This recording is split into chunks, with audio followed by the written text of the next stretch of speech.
Ang silid ni Kuya Bad, yung malalaking puno, yun yung tandaan natin. Yan ang Malalaking puno. Hindi kaya, pag mag-proceed sila, lipat na naman ang location. hanapin na lang natin Basta, yung area kung saan ang ang patay natin silid ngayon, ni bukas Kuya Bad. o ngayon. Siguro. Wala naman na. Nahirapan tayo makasignal nito ba? Yung nga.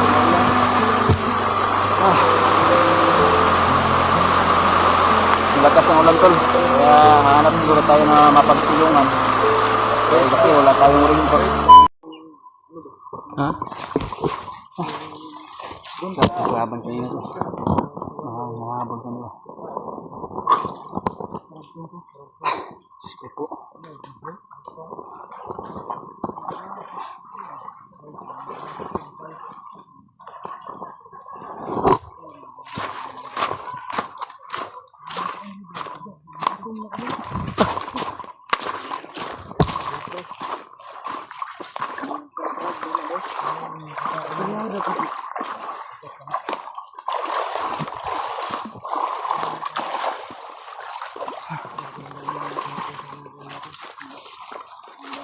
Marami yung naghahabol sa ating kanina ba? Pag Hindi lang kami nag-video.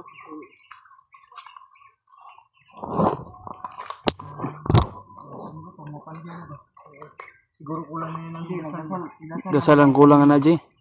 Dasal ang kulang yun sa ano mo. Sa batong Diablo. Walang ano ba, ritual. Hindi ko yung porsyento ng ano ko ako yung mga spiritual na ano ko yung spirito ko ay walang kain pati rin yung ubusin ko lahat yun wala lang hindi na ako pag binitawan ko yun namansin ko na lang to kasi Julius iba yung bumitaw daw sa kanya. Binansi ko na lang yung ano to. Yes, sinong bumitaw sa iyo, Yes? Yung nakas ko yung ano 30% lang. Yung 70% yun yung ano ko sa katawan ko. Yung 30 naman tinira ko para tuyo na yung jacket ko, Yes ba? Spiritual na lakas ko ay may natira pa. Hindi kasi pwedeng ibuhos ko lahat. Gani. Nakikita naman natin ito hindi talaga magpangmalak agad.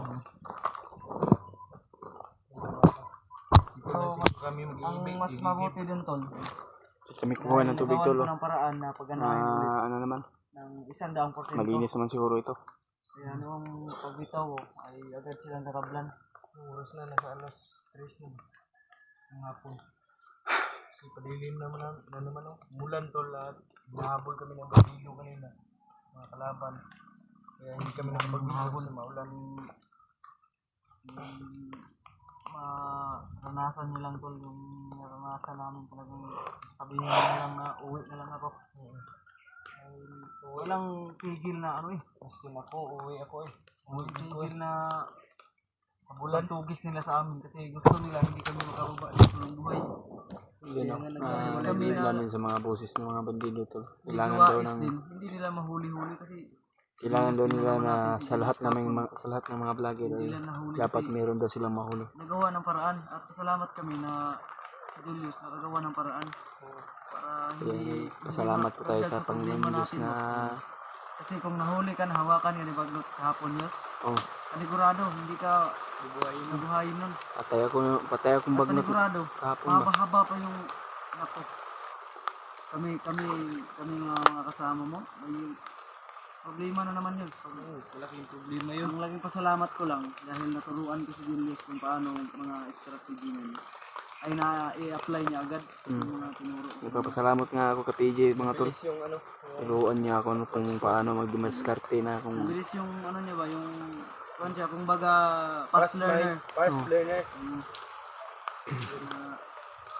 Tulog ka pa rin ng langit is blissful ka pa rin dahil ligtas ka. Naligtas agad ako. Iligtas mo yung sarili mo. Hindi ka nahawakan talaga ni Magnot. Once nahawakan ni Magnot at ikaw din yung main target din kasi commander ka na bigyan ka ng orasyon na manghihina ka. Nako, saan ka kaya pupulutin mo yun baka dun ka sa maraming tinik. Yung iba siguro. Pag gulong-gulongin kasi maraming tinik. Hindi kasi Marami ulan lang tol. yung mga... Nahuli ako kahapon mga tol, no? May bagnot. Sus. Baka babalik ako talaga sa pagka-commander ko talaga ba? Dahil kagustuhan ni Commander Bagnot tol na ibalik talaga ako sa pagka-commander ko dati. Lalong-lalo na. Pero sa ayaw at sa gusto tol, hindi ako papayag tol na babalik akong dati tol na naging commander ako noon. Kaya ginawa ko ng lahat tol na magbago ko. Ito, pinatunayan ko tol na nagbago talaga ako. Pinakita ko naman tol na ang kabutihan ko para makita niyo tol kung totoo talaga nagbago ako tol. Nagawa namin ng paraan na makuha yung pinsan ni Bagnot sa aming dalawa. Kaya hindi na kami tinantanan hanggat sa nakahanap ko ng gusto na pwede silang ratratin. Kaya nakahabol ako sa kanila. Labanan.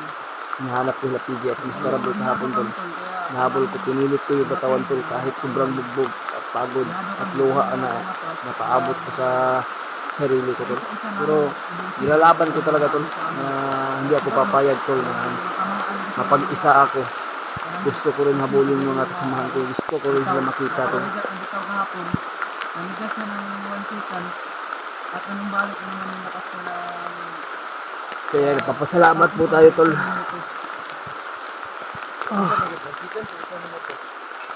Hindi, yung 1 seconds kasi ang pinira. Nung anong balik yung lakas niya. Yung tinarget ko isa ba? Bago ko siya tinira. Namigas siya, di ba? Namigas siya. Oo. Bago bumalik yung lakas niya, isang minuto pa. Bago gumalaw siya ulit. Yun pala yung... Yun, isa din yun sa ano nga patibong. Pag nilapitan yun, sigurado. Main ka doon. Muli ka talaga nun. Kasi patibong yun eh. Buti kayo, hindi ka nahawakan yun. Buti nga, napapasalamat tayo eh. Ang lakas ng ulan tol oh. Kayo, may ringkot na kayo? Ringkot boy. Ako, 60 ako ngayon kasi may ringkot ako. Sige lang. Dala kayong ringkot. Wala akong Kasi nasira na yung ganyan namin. wala akong ringkot mga tol. Bukitin mo yung ganyan namin story.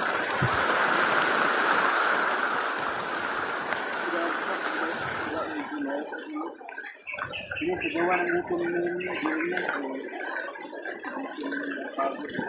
May pa si PG tol. May ringkot. Kita tayo ano ay mababasa naman tayo ulit. Wala. Ito wala sige ko. Anong dinadakma mo yun eh? Kasi Makati. Wala ka na kasing ligo-ligo. Ako lang yung safety sa aming dalawa. Sa ating tatlo. Ako lang yung hindi mababasa. Ito ngayon. Sige lang. At least na Susunod, magdala kayo ng ganito. Bili kayo. Wala. pag may pera ako, magbibili ako niyan. Pag may pera ako. Kasi wala man tayong pera. Hindi. Ay, kwarta god. Pero importante dyan, hindi tayo mababasa. Hindi magkakasakay. Kapal na natin talaga. Okay lang, ayos naman sa akin kahit walang ringkot sa akin. Baka naman kung may maawa sa atin ay mapagbigay ng pangbili ng ringkot. Magabili tayo. Kaya yan tol, ay patuloy pa rin kami.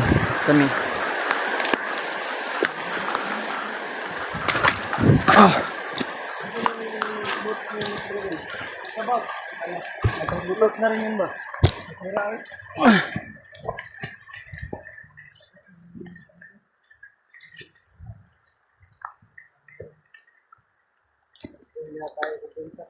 Siguro dito pwede mag-testuhan ba? Kasi malilong. Mabango yung ringkot mo, PG ah. Ha? Mabango yung ringkot mo. Kasi hindi to nainitan. Kaya nga. Ang baho ng plastic. Parang brand new ba? Galing ng kabibili lang. Yung amoy niya. Kasi masyadong nadam, kaya natambak ng bago.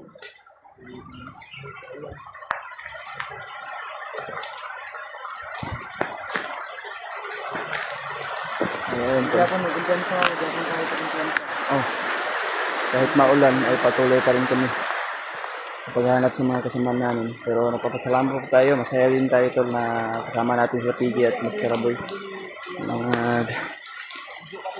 Galing lang tol ay si BJ may ringkot kami wala. Sige lang tol. Kahit galing kami sa init at naulan kami ay kakayanin namin tol na hindi kami magkasakit. Ay, nilalaban pa rin namin para lang ma-sacrifice yung mga ibang kasama namin. Gusto namin makita tol.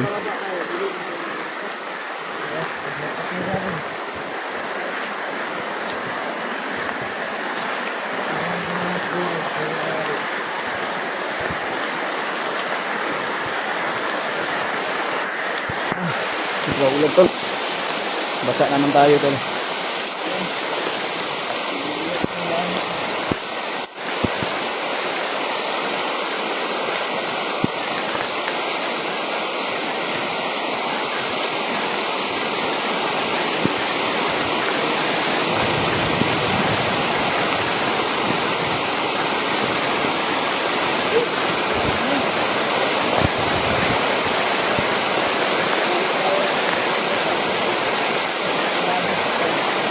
Puro uuwi tayo na puro labahin.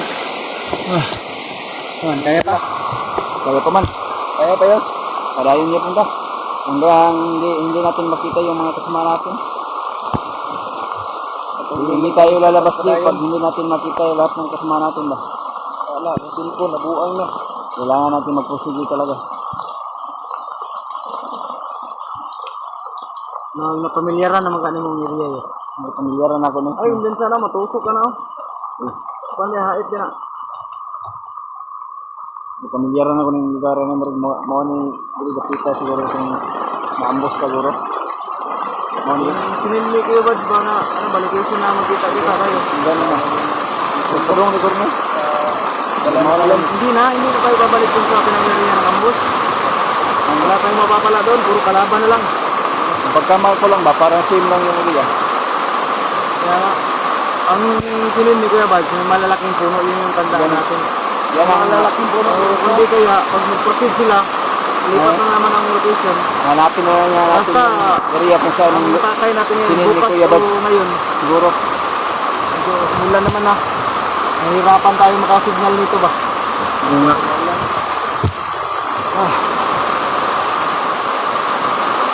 Ang lakas ng ulan tol. Kaya hanap siguro tayo na mapagsilungan. Kasi wala tayong ringkot. Alam mo na tol na wala tayong kahit piso na lang na pambili. Pagka susunod may awa ng Diyos sa atin ay mabigyan tayo ng pambili ng ringkot. Pagpinsa sa ating yung sarili. Ngayon talo, pang samantala. Umilong muna kami dito sa malilim. Kahit mababasa kami, hindi buong katawan namin mababasa. Okay lang yung sa ulo namin. Natutulog yan si Julius na ganyan, basa. Kaya minsan hindi maiwasan talaga na magkasakit. Lalong-lalo na si Mr. Boy na nakabasa-basa na yung mga gamit ko. Yung mga damit mo yun, nilagay mo naman sa silupin, oh. Silupin. Lagay ko sa silupin kasi nakalagay sa silupin. Mas mabuti. Kasi may masusuot ka pa na hindi natin lagay sa silupin yung damit natin, wala tayo bibihisin. Kaya paniniguro lang po tayo na naisulupin yung damit natin para hindi mabasa ba? Para meron tayong pagbihisan na maayos. Kasi kung ganyan lagi, magkasakit tayo. Dahil matutulog tayo ng basa. Kung hindi ko na lang kinakaya sa ngayon, yung yung tumakalam ng sikmura ko. Mga din, kanina pa. Kanina pa to. Grabe. Humingi na ng makakain ba? Yung naghahanap na ng pagkain. Actually tol, kaninang umaga, ang kinain lang namin, yung tinapay na natira dito sa bag ko na may panis na. Panis na ba? May lumot-lumot na. Lumot na ba? Tinubuan na ng kuton, kung baga. May kuton na yung tinapay. Kaya namin ito na kumain. Para lang tsagaan na lang namin at hati-hatian namin. Malaman yung tiyan namin para hindi na masyado na... Wala nang arte-arte tol. Arte-arte ka pa. Wala nang kakainin. Kaysa hindi ka pa magugutom kami. Ngayon, Pinapahirapan kasi yung gutom. hapon na ito, Kaya pinilit namin kumain. kung ano po yung makikita namin sa daan, yun lang po yung pagtsatsagaan namin siguro. O kung pupunta rin naman kami doon sa tindahan na nakikita namin, Ay, bibili wala rin kami. kami pangbili. Ano na to? Bilang? So, hanggang hindi pa namin nakikita sila Kuya Bad. Stay lang muna kami doon. Baka sila Kuya Bad doon, may pagkain din sila. Hindi na lang kami pagdating namin o pag kita-kita na kami lahat. Kasi mahirap. Oo nga. Uh, Bilang, lalaban pa rin tayo kahit ano yun? kahit pagod at pawis yung inabot natin. Pero sige lang, may awa din yung Diyos sa atin. Proceed tayo doon para baka sakali, ano tayo. baka sakali tayo ba na maabutan natin sila doon. Oo. Layo yung mauna doon sa sinabi ni Kuya Bad sa location. Tara, tara. Kita magdugay, Dre. Tara. Ano na ito?